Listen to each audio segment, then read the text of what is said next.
Rotator cuff tears are quite common, and they're caused by two mechanisms really. The first one happens in the young active group of patients who have quite a high energy injury, often from things like snowboarding or falling from significant heights, where they tear the rotator cuff muscles, at least one of the tendons that attaches onto the shoulder that helps control shoulder movement. In an acute scenario like that, a torn muscle can sometimes get missed because the shoulder is too painful to examine and you can't see a torn tendon on an X-ray. And we tend to focus on broken bones after high energy injuries. But it's quite important that after a high energy injury, the shoulder does get examined when the pain settles, so that we can try to identify these injuries, and they often need to be diagnosed formally with an ultrasound or MRI scan. In a young patient who's had a traumatic acute rupture of a tendon around their shoulder, depending on the tendon and their condition, etc., I would recommend fixing that as soon as possible in terms of repairing the tendon back onto the bone. The other group of patients that get rotator cuff tears are the slightly older population, where in all of us, our tendons stop repairing themselves after about the age of 25. They continue to degenerate, and over time, the tendons can fail and tear.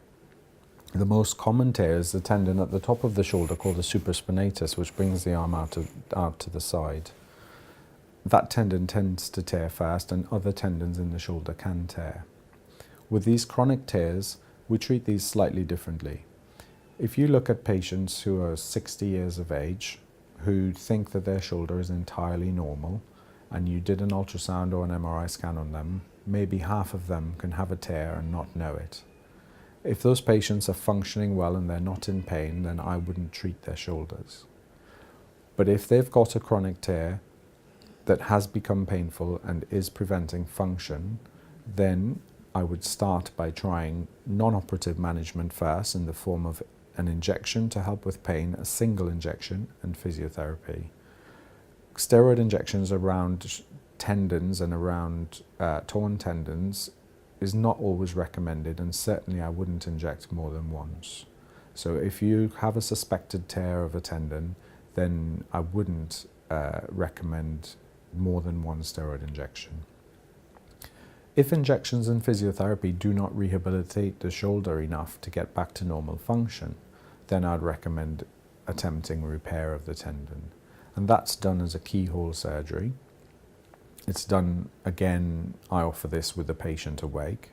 I think that the patient can see the tendons that are torn, understand the repair process, and understand that these tendons are repaired onto the bone by passing sutures through the tendon and plastic anchors into the bone.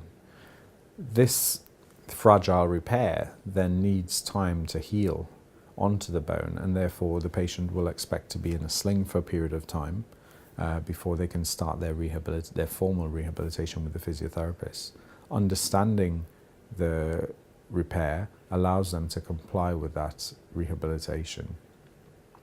For some tendon tears, the shoulder can be quite sore after surgery, so I recommend staying in hospital for one night after the operation to make sure that even under regional anaesthesia that we get on top of pain as early as possible to keep the patients comfortable, so that when they leave hospital the next day, they already have painkillers on board and they're comfortable through the early part of their post-surgical experience. In some hospital settings, and certainly in the National Health Service, there's a long wait for both ultrasound and MRI scans. And that means that patients with torn tendons can take a long time to have that diagnosis confirmed. One of the benefits in CircleReading is that our time for imaging is a matter of days, sometimes a couple of weeks. And this means that we can confirm the diagnosis of a torn tendon quite quickly and get the patient treated as soon as possible. We have access to good post-operative physiotherapy, and we've got rehab protocols that try to get the patients back to function as soon as possible while protecting their tendons while they heal back onto the bone. So a combination of early diagnosis and good post-operative rehabilitation provide a benefit for the patient that comes to CircleReading.